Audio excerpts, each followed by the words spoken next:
감사로 제사를 드리는 자가 나를 영화롭게 한다. 감사의 제사는 바로 예배를 말하죠. 감사함으로 예배하는 자.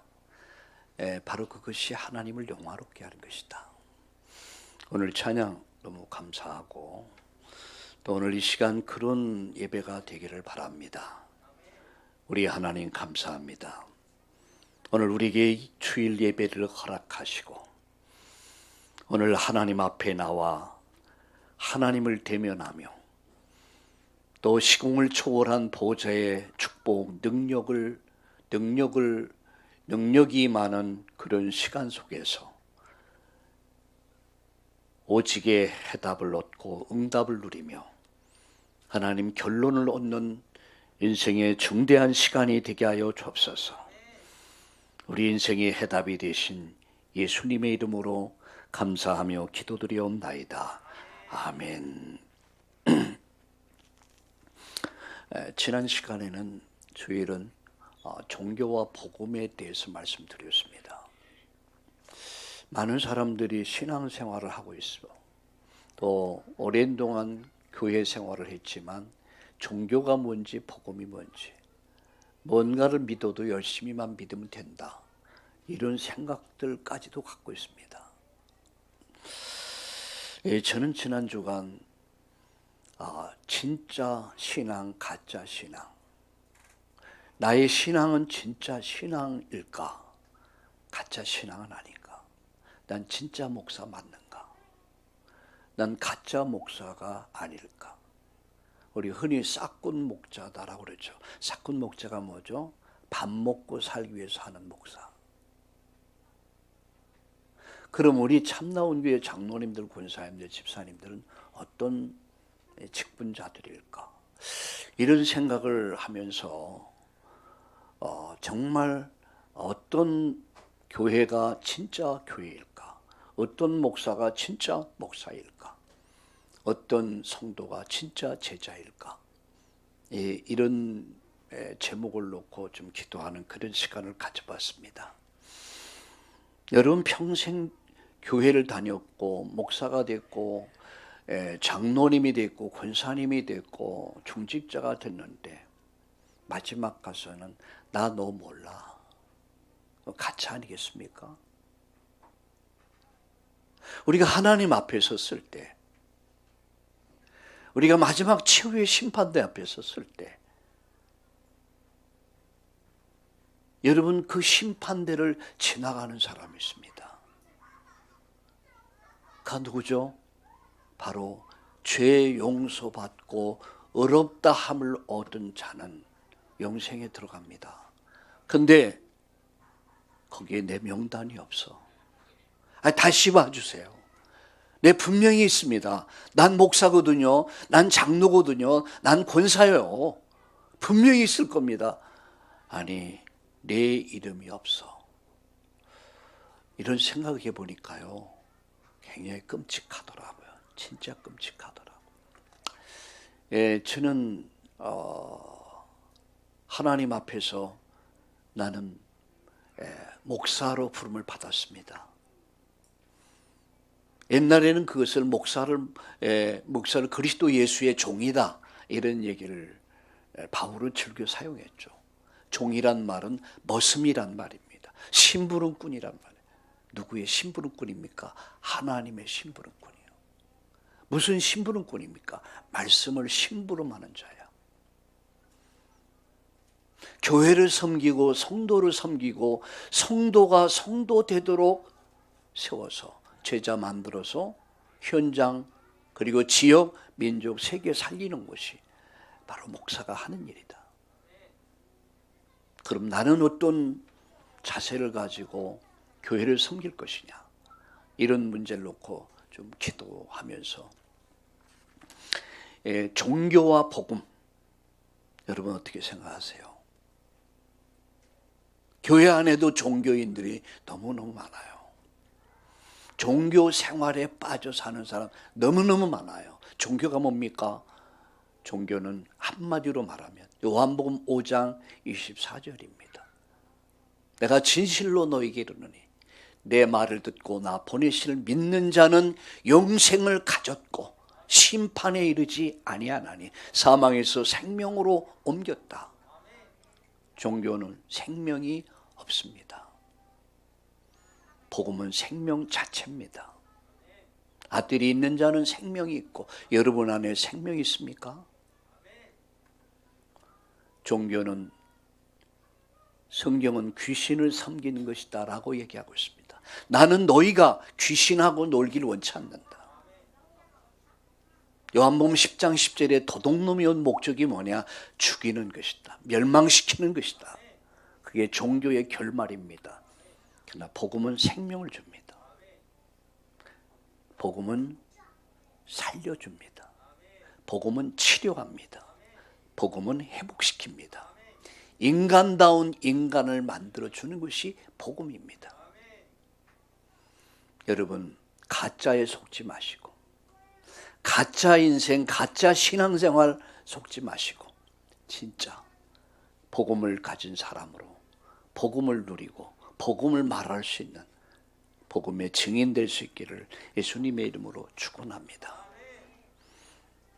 여러분, 예배를 드리면서 세 가지 언약을 딱 붙잡으셔야 돼요. 이 세 가지 언약을 붙잡지 못하면 여러분 평생 응답을 못 받습니다. 그리고 실패합니다. 일부 예배에서 말씀드렸습니다. 많은 성도들이, 많은 중직자들이 여러분 열심히 교회를 다니고 직분을 가지고 열심히 뭔가를 했는데 마지막 실패하는 사람들을 많이 봅니다.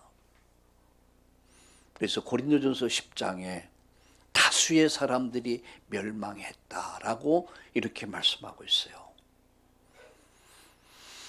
교회에 왔다고 100%의 사람들이 다 구원받는 거 아니거든요. 다 천국 가는 거 아니거든요. 그럼 우리는 좀 더 심각하게 받아들일 필요가 있습니다.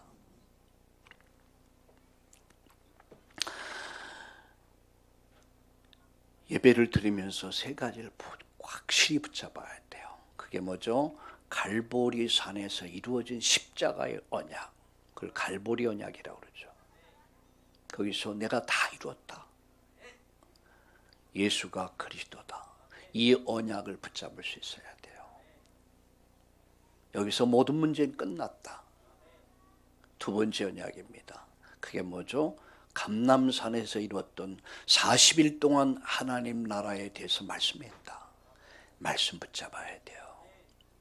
멍하니 여러분 정신없이 멍하니 앉았다가 멍하니 가버리는 사람이 돼서는 안 됩니다. 교회에서 가장 집중해야 될 시간이 뭐죠? 예배 시간입니다. 가장 집중할 시간이 뭡니까? 하나님 말씀 듣는 시간이에요. 이런 일 저런 일이 많이 예배 시간에 여러분 방해할 겁니다. 그때 여러분 예배 실패하면 안 돼요. 하나님의 말씀 받는 시간이야. 로고스의 말씀이 레마의 음성으로 들려줄 수 있어야 돼요. 40일 동안 감람원에서 하나님 말씀을 가르쳐서 말씀 받는 시간이에요. 이 말씀 붙잡아야 돼요. 예배가 맞춰지면 말씀이 딱 정리가 돼야 돼요. 그것이 한 줄로 요약이 될 수 있어야 돼요. 집중하는 사람만이 가능합니다. 스마트폰 보자 여러 가지 분주하다 보면 예배를 잃어버려요. 말씀을 잃어버려요. 말씀 붙잡아야 합니다. 세 번째 언약이 뭐죠? 마가 다락방 언약입니다. 이들이 감람산에서 이루어졌던 갈보리산의 십자가의 언약 붙잡고 감람원에서 주셨던 말씀 붙잡고 그들이 한 일이 있다면 오로지 기도에 힘쓰니라. 열흘 동안 집중해서 기도합니다. 여러분, 이 시간표가 되니까 성령이 임합니다. 성령이 임하니까 권능이 임하고 권능이 임하니까 증인이 되기 시작한 겁니다. 우리는 이 시대의 증인입니다. 어떤 증인입니까? 그리스도의 증인들입니다. 성전에 있든지 집에 있든지 그들이 한 게 뭐죠? 예수님은 그리스도다. 목숨 걸고 외친 복음. 오늘 우리가 집중할 것이 뭐라고요? 예수가 그리스도다. 모든 문제를 끝냈다. 그 말씀을 붙잡는 거예요. 그리고 오로지 오늘은 이런 일 저런 일 속지 마세요. 여러분이 아무리 바빠도 죽는 일만큼 바쁠 건 없을 거예요. 그죠? 집중하는 거예요. 예배에 집중하는 거예요. 은혜 받는 일에 집중하는 거예요. 기도하는 일에 집중하는 거예요. 그 길만이, 내가 성령 충만의 길만이 나의 한계, 환경의 한계, 문제의 한계, 사람의 한계, 이 한계를 극복하고 넘어설 수 있는 오직의 비밀입니다. 오늘 예배하면서 다시금 예수님이 그리스도다. 그 말씀 붙잡고 오로지 기도하다가 오직 성령, 오직 능력, 오직 복음의 증인으로 설 수 있기를 예수님의 이름으로 축원합니다. 일부 예배에서 율법과 복음에 대해서 말씀드렸습니다. 율법이 뭐냐? 지난 주간에는 종교와 복음에 대해서, 이 시간에는 율법과 복음에 대해서 지난 시간에 일부 예배에서 말씀드렸고요. 이 시간에는 율법과 복음에 대해서 계속해서 말씀드리겠습니다. 일부 예배에서 여러분, 복음과 율법과 복음의 차이점이 뭐냐, 이걸 말씀드렸어요. 분별할 수 있어야 돼요. 그래 나의 신앙을 여러분 점검할 수 있습니다. 속지 않을 수 있다는 얘기예요. 오늘 많은 성도들이 이 종교가 뭔지 복음이 뭔지 구분을 못해요. 그런가 하면 율법이 뭔지 복음이 뭔지도 구분을 하지 못해요. 그래서 제가 창세기를 들어가기 전에 이런 부분들을 정리하고 있는 겁니다. 세 가지 말씀드립니다. 첫째는 율법을 주신 목적이 뭐냐? 왜 하나님이 율법을 주셨는가? 그 첫 번째고요. 두 번째는 예수님이 이 땅에 오신 목적이 뭐냐? 그 목적이 뭐냐? 두 번째요. 세 번째는 율법과 믿음의 관계입니다. 율법과 믿음의 관계. 어떤 관계일까? 요거를 말씀드리고, 오늘 우리가 하나님의 음성을 듣는 그런 시간이 되기를 바라겠습니다. 첫 번째입니다. 율법을 주신 목적이 뭐냐? 율법을 주신 목적은 죄를 깨닫게 하기 위함이다. 그게 율법 주신 목적이죠. 우리 성경을 하나 읽어볼까요? 로마서 3장 20절을 우리 읽었죠? 같이 읽겠습니다. 그러므로 율법의 행위로 그의 앞에 의롭다 하심을 얻은 육체가 없나니 율법으로는 죄를 깨달음이니라. 이게 여러분, 율법을 주신 첫 번째 목적입니다. 죄를 깨닫게 하기 위함이다.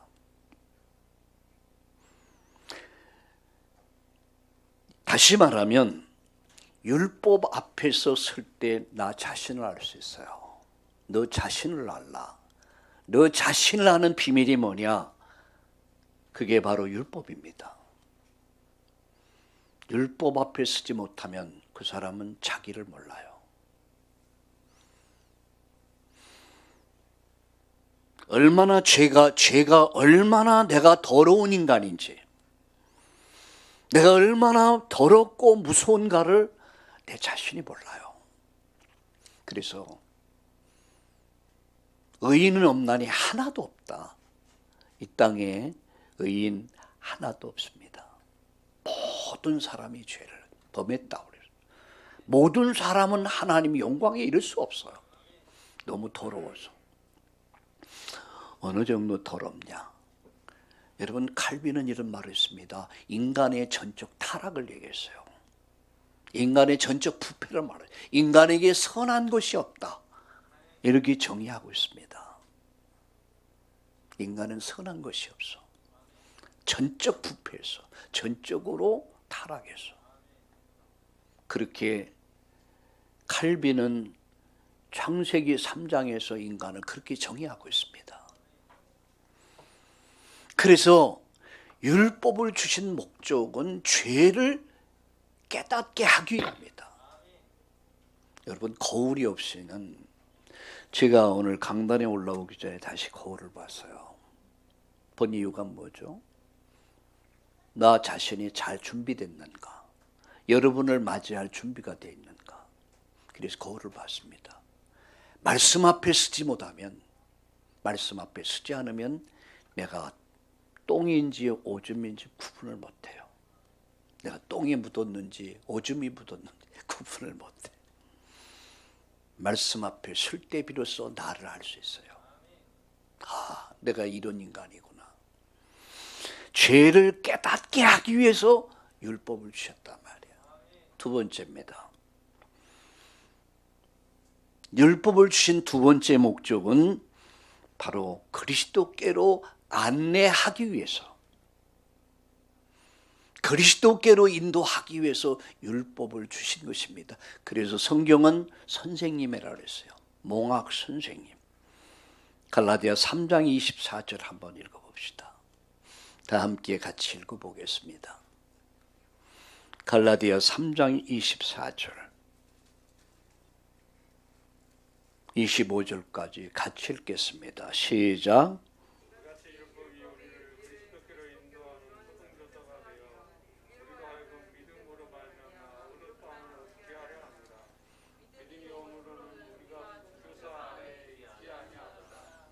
그럼 여기까지요.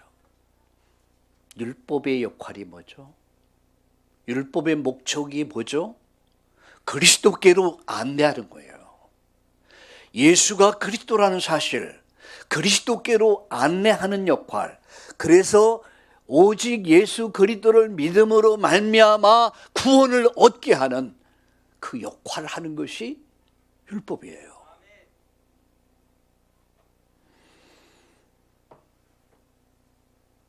그래서 몽학 선생이다. 몽학 선생이다. 그렇게 먼저 번역하기 전에는 성경은 그렇게 말씀했습니다. 세 번째, 율법이 선지자들이 뭘 제시했습니까? 하나님의 의를 제시했어요. 하나님의 의를 제시했어요. 로마서 3장 21절. 여러분, 하나님의 의를 제시했는데 그 의가 뭡니까? 여러분 21절 보세요. 이제는 율법 외에 하나님의 의가 나타났으니 율법과 선지자들에게 증거를 받은 것이라. 곧 예수 그리스도를 믿음으로 말미암아 모든 믿는 자에게 미치는 하나님의 의리라고 하요. 차별이 없다. 율법의 행위로 어렵다함을 얻을 육체가 없다. 여러분, 율법주의가 뭡니까? 율법주의, 저 사람 율법주의야, 저 사람 율법주의자야, 이런 말을 하죠. 그게 무슨 말이죠? 율법은 성경인데요, 말씀인데요. 그 말은 율법을 지킴으로 구원받는다고 착각하는 사람들이에요.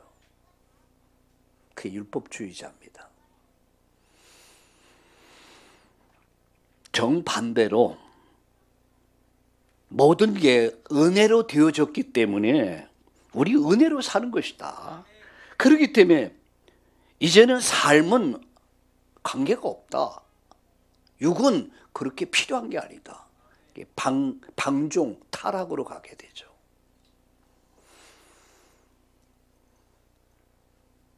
율법이 선지자들이 계속해서 여러분 제시한 것이 뭐냐? 하나님의 의를 제시했어요. 그 하나님의 의가 누굽니까? 바로 예수 그리스도란 말이에요. 한 의가 나타났다. 율법이 선지자들이 계시하신, 가이드하신 그 의, 그분이 누구죠? 바로 실체인 예수 그리스도입니다. 자, 예수님이 오신 목적 세 가지를 말씀드립니다. 첫째는 그 목적 21절과 22절을 한번 같이 읽어보겠습니다. 같이 읽겠습니다. 이제는 율법 외에 하나님의 한 의가 나타나신 율법과 선지자들에게 증거를 받은 것이라. 곧 예수 그리스도를 믿음으로 말미암아 모든 믿는 자에게 미치는 하나님의 의인이 차별이 없다. 예수님이 오신 목적이 뭡니까? 하나님이 구약 성경이 제시하시고 선지자들이 계시했던 그 실체로 오셨어요.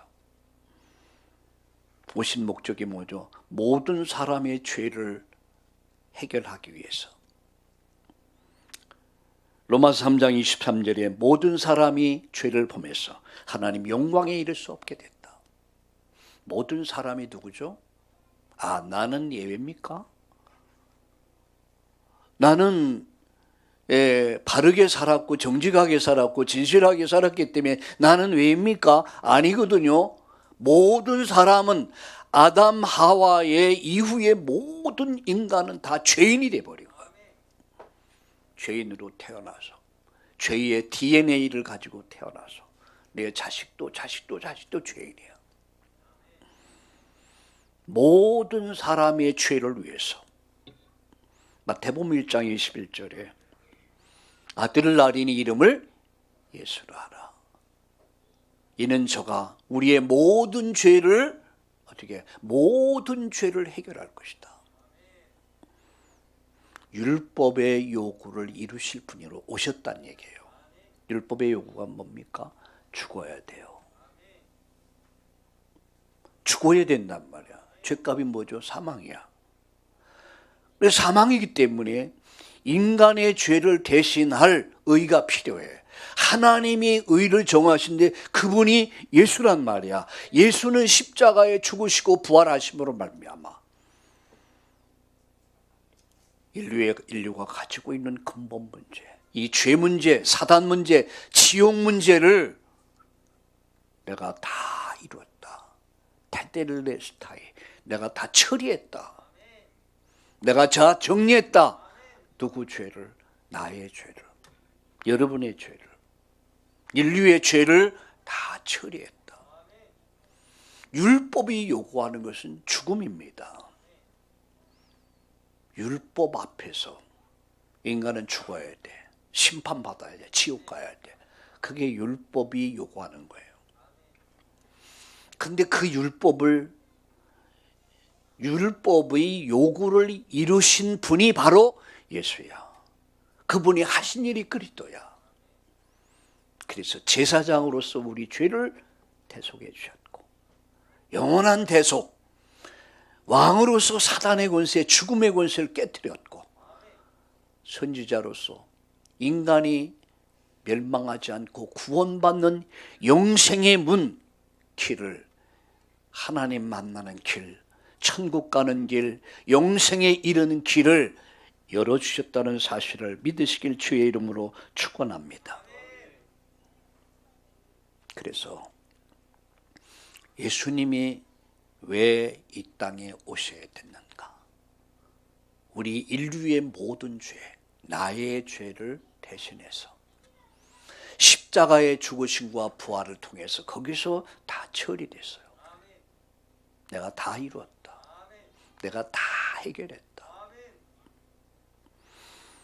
그로 말미암아 그를 믿는 자에게 믿음으로 말미암아 우리가 살 수 있는 길이 열린 거예요.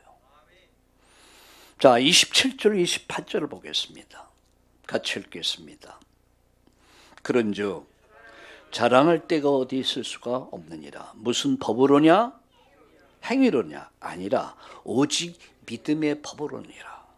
그러므로 사람이 의롭다 하심을 얻는 것은 율법의 행위에 있지 아니하고 믿음으로 되는 줄 우리가 인정하노라.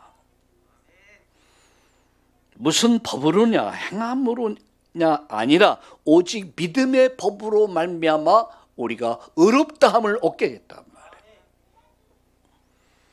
그래서 율법의 행위로 구원받는 것이 아니라 어떻게 봤습니까?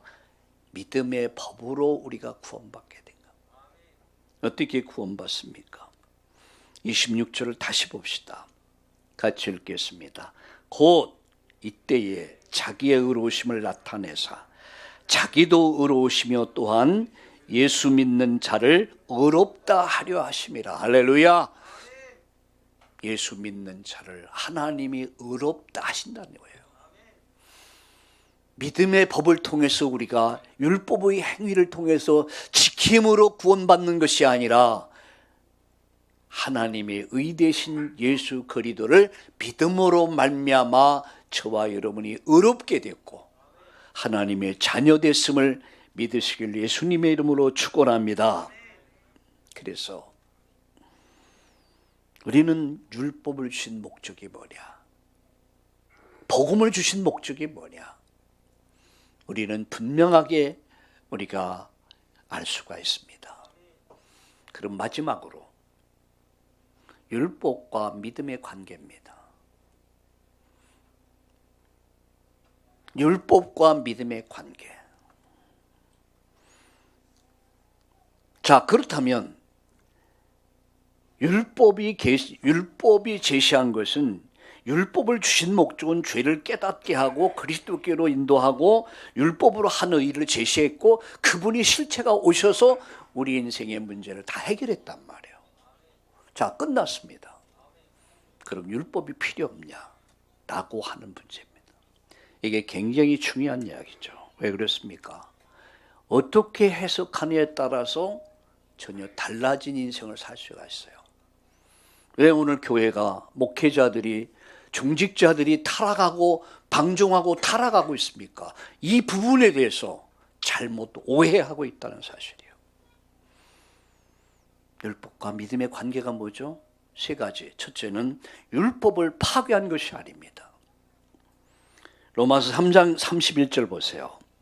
그런즉 우리가 믿음으로 말미암아 율법을 파괴하느냐? 그럴 수 없느니라. 도리어 율법을 굳게 세우느니라. 뭘 세웁니까? 율법을 굳게 세운다. 자, 마태복음 5장 17절과 18절에 보면 예수님께서 율법을 폐하러 온 것이 아니라 율법을 온전하게 하려 하심이라. 율법의 기능은 한계가 있습니다. 다만 인간이 죄인인 것을 밝히고 인간이 구원받을 수 있는 구원의 길 대신 그리스도께로 인도하고 그 하나님의 의를 제시한 것이 율법이에요. 그 실체가 오셨습니다. 죽으셨고 그가 부활하셨습니다. 십자가에서 인간이 가진 근본 문제를 다 정리한 거예요. 죄값을 다 처리한 거예요. 저와 여러분의 죄값을 거기서 처리한 거예요.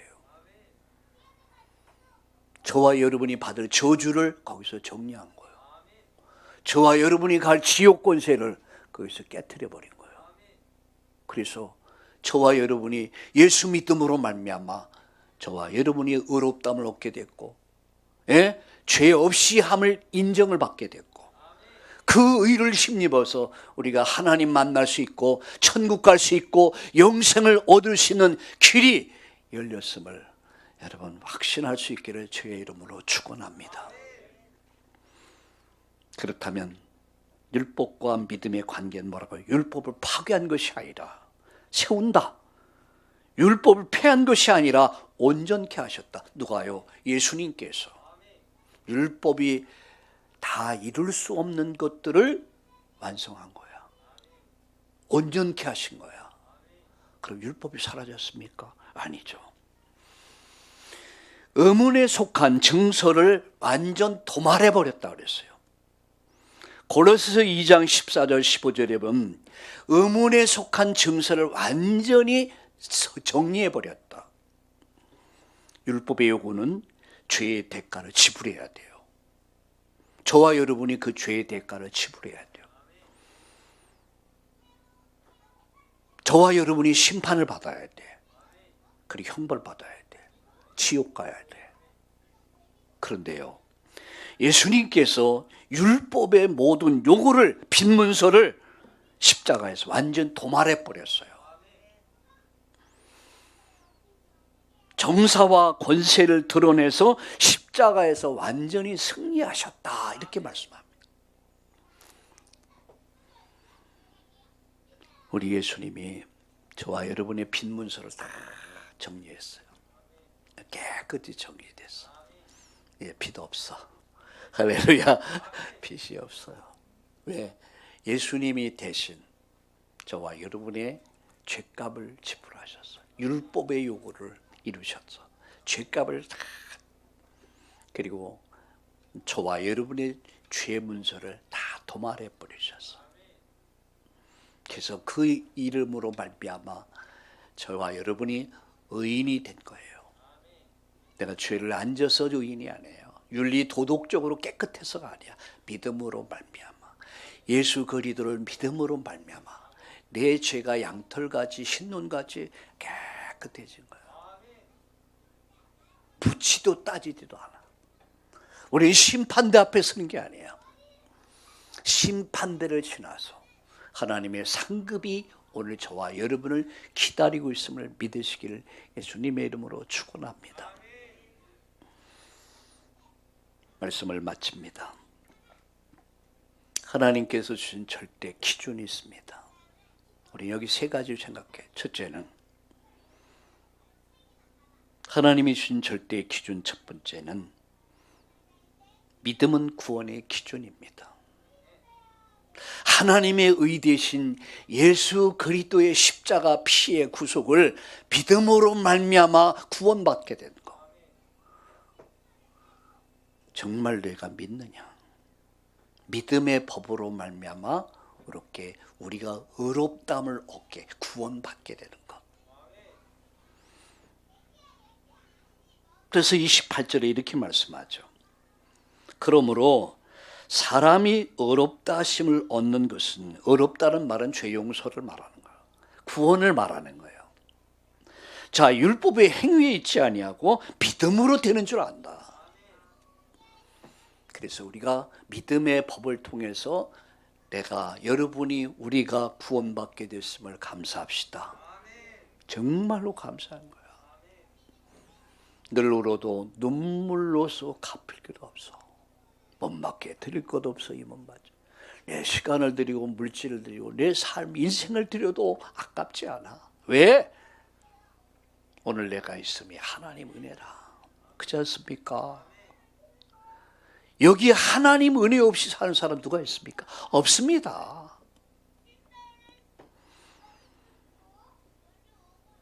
믿음은 뭐라고요? 구원의 기준입니다. 두 번째입니다. 율법은 패했냐, 사라졌냐, 없어졌냐? 아니고요. 율법은 생활의 기준입니다. 생활의 기준이 율법이에요. 구원받은 자가, 여러분 출애굽 이후에 이렇게 말씀하죠. 너는 애굽 땅 종되었던 집에서 나는 너를 구원한 여호와다 라고 하면서 계명을 주십니다. 무엇을 말씀합니까? 계명이 우리를 지킴으로 구원받는 것이 아니라 구원받은 자가 어떻게 살아야 되는가, 그걸 가르쳐 준 것이 율법입니다. 이렇게 말들 하더라고요. 율법주의는 지킴으로 구원받는데 그건 아니다. 이미 은혜로 구원받았지 않냐? 우리 끝났지 않냐? 이제 누리자. 방종 타락으로 가요. 방종합니다. 타락합니다. 그게 여러분도 율법주의자들이에요. 또다시 육신으로 타락해 버려요. 여러분 율법이 뭔지 아십니까? 구원받은 자가 이 땅을 살아가면서 살아가는 삶의 기준이 율법이에요. 시편 109편 여러분 105절에 보니까 이렇게 말씀하죠. 주의 말씀은 내 발의 등이요 내 길의 빛입니다. 우리는 말씀을 따라갑니다. 시편 1편에 보니까 복 있는 자는 악인의 꾀를 쫓지 않고 오만한 자리에 앉지 않고 오직 여호와의 율법을 출구하며 그 율법을 주야로 뭐라고요? 묵상하는 자다라고 그랬어요.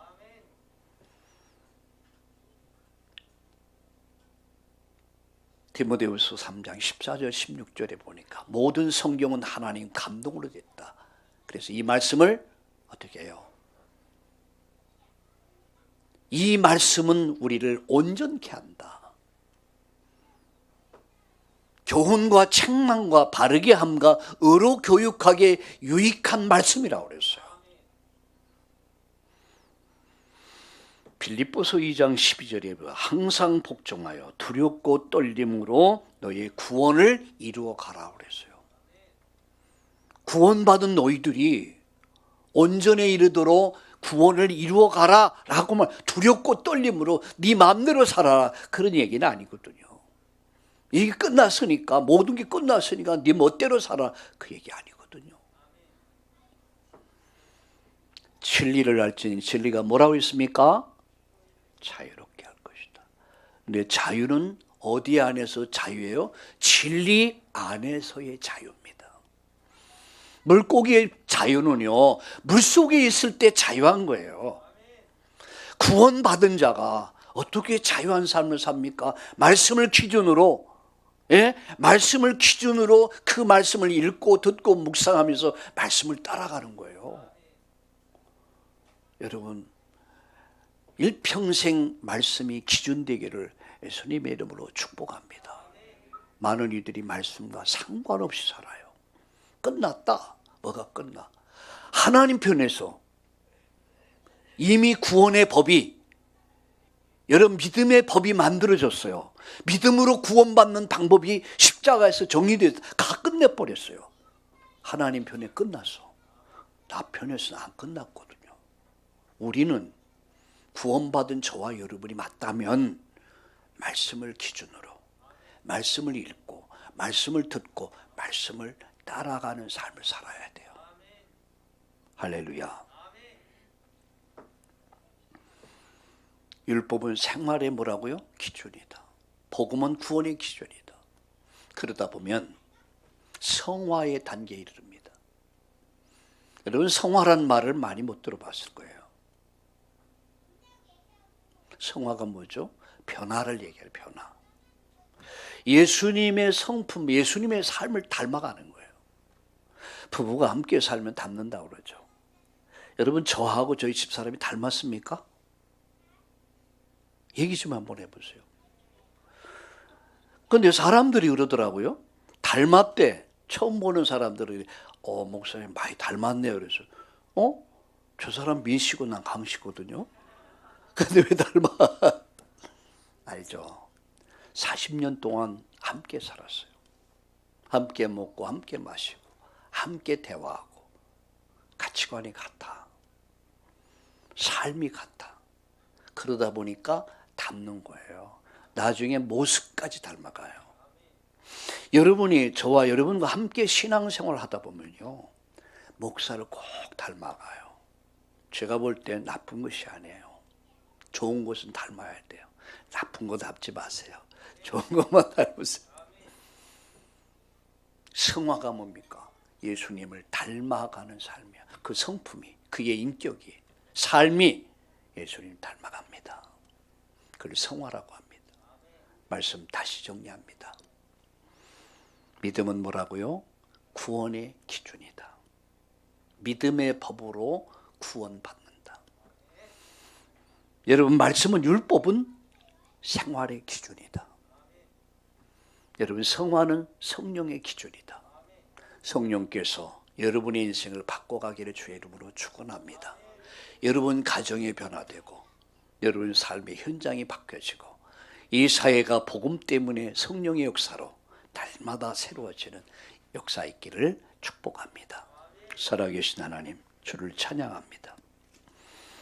주신 말씀을 마음에 담고 율법을 주신 목적이 뭐며 예수님이 오신 목적이 뭐며 율법과 믿음의 관계를 정확하게 이해하고 믿음의 법으로 말미암아 구원받고 이제는 하나님 말씀을 삶의 기준으로 해서 날마다 예수님을 닮아가는 삶, 변화된 삶을 살며 진정한 전도자의 삶을 살게 하여 주시옵소서. 영적으로, 정신적으로, 육신적으로 병들고 때로는 어렵고 힘든 성도들이 있습니까? 오늘 이 시간 예수 그리스도의 권능 있는 이름으로 치료하시고 새롭게 하시고 강건하도록 치료하여 주시옵소서. 예수님의 이름으로 감사하며 기도드립니다. 아멘.